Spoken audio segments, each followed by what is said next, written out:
ሰርጂዮ ራሞስ ከተጫዋቾች ጋር የጋለ ትስስር መመስረት እንደሚያስደስተው የታወቀ ነው። እግር ለመስበር መሞከር፣ እጅ መስበር ወይም ደግሞ ስነ ልቦናን የሚሰብር ነገር መናገር የራሞስ መታወቂያ ነው። እስካሁን በእግር ኳስ ህይወቱ 28 ቀይ ካርዶችን ተቀብሏል። ኦይ ምን እያላችሁ ይሁን? ተከላካይ ስለሆነ ነው? ስለዚህ አደገኛ መሆን አለበት ማለት ነው? እስኪ ስኬታማ የሆኑ ተከላካይ ተጫዋቾችን ለማሰብ ሞክሩ።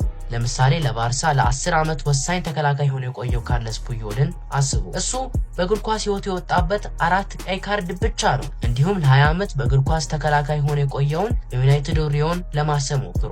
1 ቀይ ካርድ ብቻ ነው የወጣበት። ስለዚህ ራሞስ ተከላካይ መሆኑ 28 ቀይ ካርድ ለማግኘቱ ምክንያት አይሆንም። ግን ስለ ራሞስ አንድ አስደናቂ ነገር ልንገራችሁ። የቡድን አጋሮቹን ራሱ በልምምድ ላይ ሳሉ ታክል አድርጎ ጉዳት ላይ የጣለ ተጫዋች ነው። ስለዚህ አዎ አደገኛ ነው። ቢያንስ ግን ሰርጂዮ ራሞስ የተጫዋቾችን የእግር ኳስ ህይወት ለዘለቄታው አልጎዳም። ቀጣዩ ተጫዋች ግን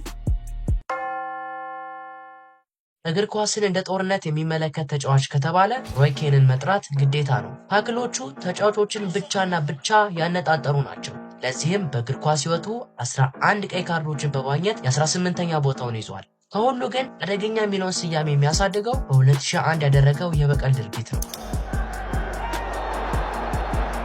ይህ የአልፍ ኤንግ ሃላንድን የእግር ኳስ ህይወት ለዘለቄታው ነበር የቋጨው። ከአንድ ዓመት በኋላ ሮይ ኬን ለረጅም ጊዜ ይህን ለማድረግ ሲጠባበቅ እንደነበረ ተናገረ። አዎ ያ ድርጊት በ1997 አልፍ ኤንግ ሃላንድ ላደረገበት ነገር በቀል ነበር። ሮይ ኬን በነገሩ ምንም አልተቆጨም። በስክሪኑ ላይም ያሉት ተጫዋቾች በመጨረሻ ደቂቃ ታሪክ የገለበጡ ጎሎችን በማስገባታቸው አልተቆጩም። እመኑኝ መመልከት አለባችሁ።